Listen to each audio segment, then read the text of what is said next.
Garina,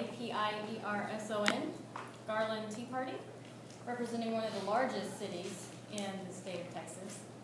And I wish I could say that I didn't see this coming, but we did, which is why if you go back and look at all the videos and testimony over the last 2 legislative sessions, the Tea Parties were here saying this was coming, warning about the crisis at the border, and the unintended consequences of doing nothing about it. We've talked to our local leaders, our state leaders, our federal leaders.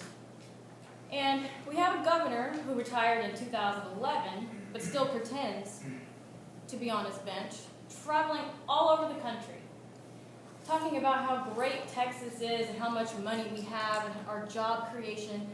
But when it comes down to the border, we just don't have the resources. We have the resources to fund pet projects like Formula One racing, like his slush funds, Emerging Technology Enterprise Fund, which have all been audited and need to go. But everyone has this illusion that Texas is doing so great, even though almost 50% of our budget is federal money.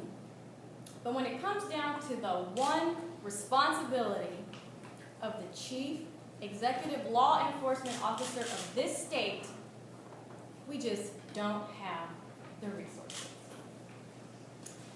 Today, I'm going to talk to you as a mom, because I am a mom of a son that is in the public school system. Because the public is not hearing both sides of this story, and they haven't. And we're going to make sure that they do.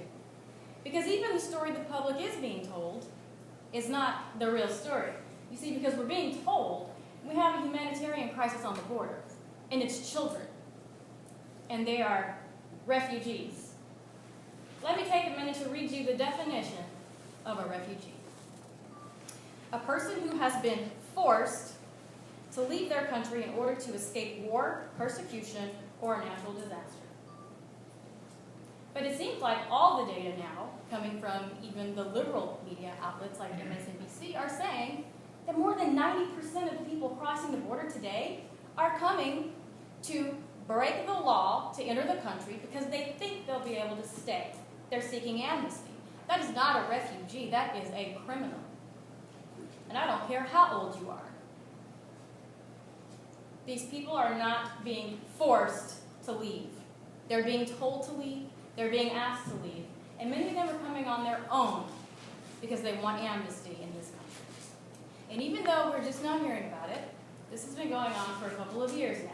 So it's not really the 50,000 we're being told in Texas. We are now upwards of 290,000 of these illegals coming into the southern border, being distributed into American cities. Not just any American city, but into communities that are already strapped for resources, into communities who are already struggling. And they're saying it's on the federal dime. But the local law enforcement, that's a taxpayer issue. The local health facilities, those are taxpayer issues. And if they do end up in the education system, guess what? That is a taxpayer issue. And we all feel terrible for the young children that are being pushed here, either by their parents or someone else. No 6-year-old decides, I'm going to go to America. It just doesn't happen that way, as much as they want you to believe that. My compassion is coming in for the children of America, to the communities in America who have been abandoned by their representation, by their local leadership, by their state leadership, and clearly by the federal leadership. This got worse when Barack Obama passed his version of the DREAM Act. And then we had our own Senator John Cornyn vote for cloture on the Gang of 8 bill. This is human nature. Of course they're going to come in droves. And now it doesn't even matter what bill gets passed, even if they do have more money go to the border, because our Border Patrol is being told not to enforce the current laws on the books. So what happens when elected officials don't do their job? The people do.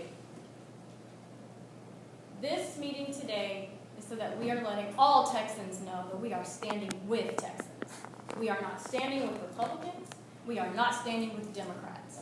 We are standing with the parents and the grandparents and the children of the state of Texas.